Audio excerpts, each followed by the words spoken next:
So the new update is out now. We have the return of the winter event with a few new changes, with a bunch of new rewards you can get. For Awesome Global, they did actually come out with a new battle pass. There is a bit of a shop update with some new items. The Material Transmutation finally accepts Tier 3 gear. And despite the claims from customer support, and what was not included in the patch notes, was a change to the Secret Order set and the way it stacks with the older critical damage sets. So let's get into everything you need to know. So first of all, this winter event. You may be happy to note you don't actually have to do the new arena whatsoever. You're able to get all the currency you need from just co-op dungeons. The exact values are listed in the Korean event blog, and you get 24 for a normal random queue like I just got here. And if you look at the amount of the currency you need, the costs are just here. So you should easily be able, unless you're going for all these cosmetics,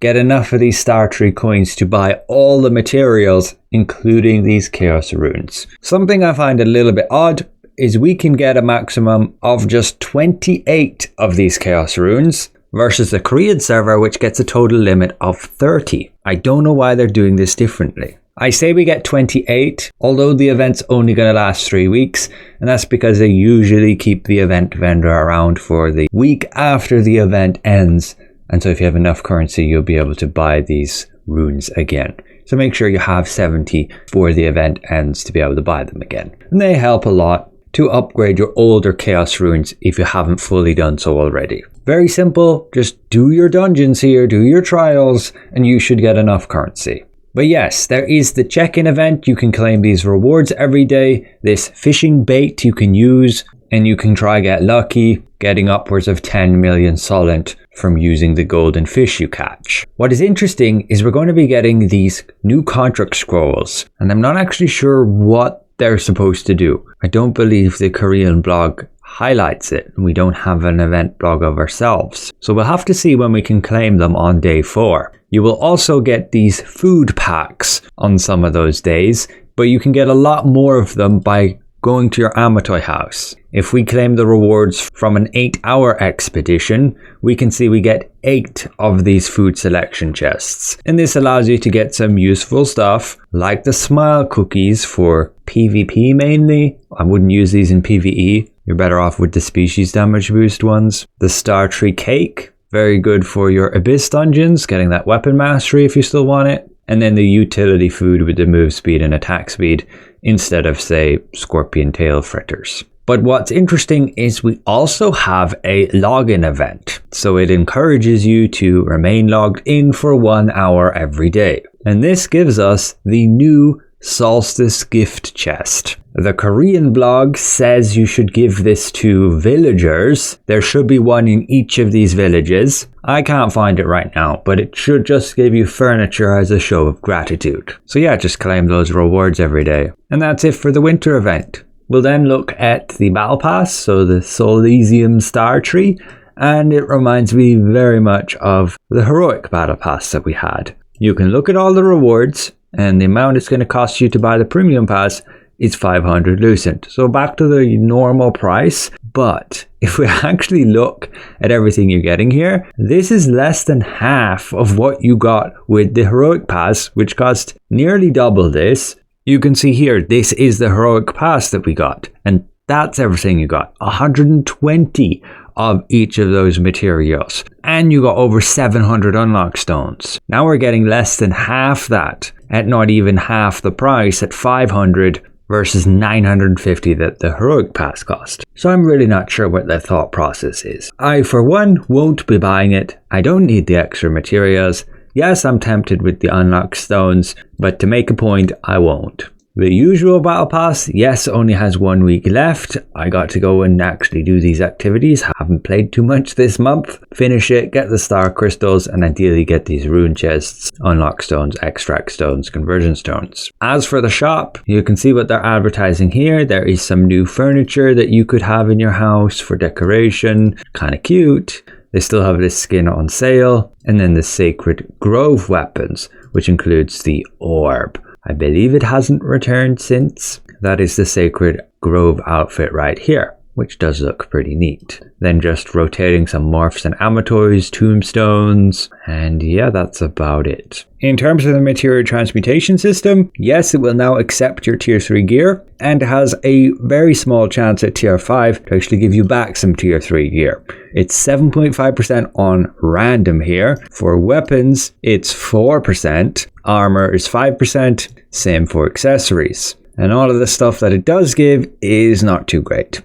The best would probably be to go for accessories just to be able to get the accessories traits like normal. But yeah, this will allow you to offload and make actual use of all that excess useless gear rather than hoarding it in your storage like I've been doing. But now let's have a look at what they've done with the Secret Order set. I'm going to probably have to change a bunch of my builds back to how I had them. They've made it so the crit damage no longer stacks, and it actually reduces your overall crit when you use the new Secret Order set plus the older set, because you no longer gain the 15% base. We can see here my critical damage 35.4%. That's a total of 9% from artifacts, 4.4% from the cloak, 10% from the spectral set, and 12% from the Secret Order set. If we remove the Secret Order set, you can see we're now up to 38.4%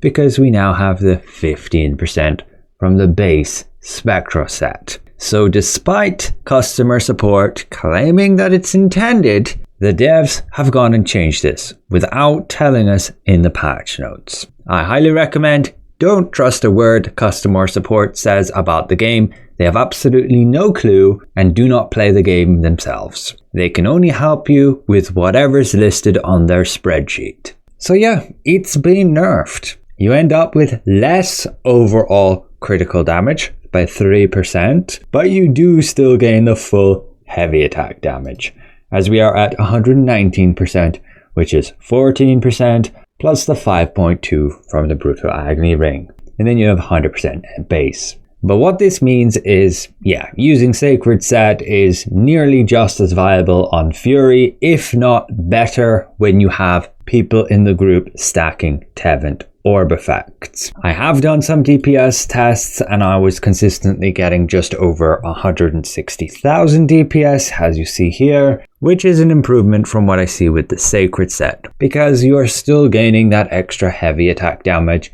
and the extra stats that the tier 3 set gives. More attributes means more base damage, which means more damage overall. That's similarly why the full Blood Hunter set is good and can be better than running the 2-piece Spectral or Imperial plus something else, say like Brute Slayer. Finally, we have some weekly reminders.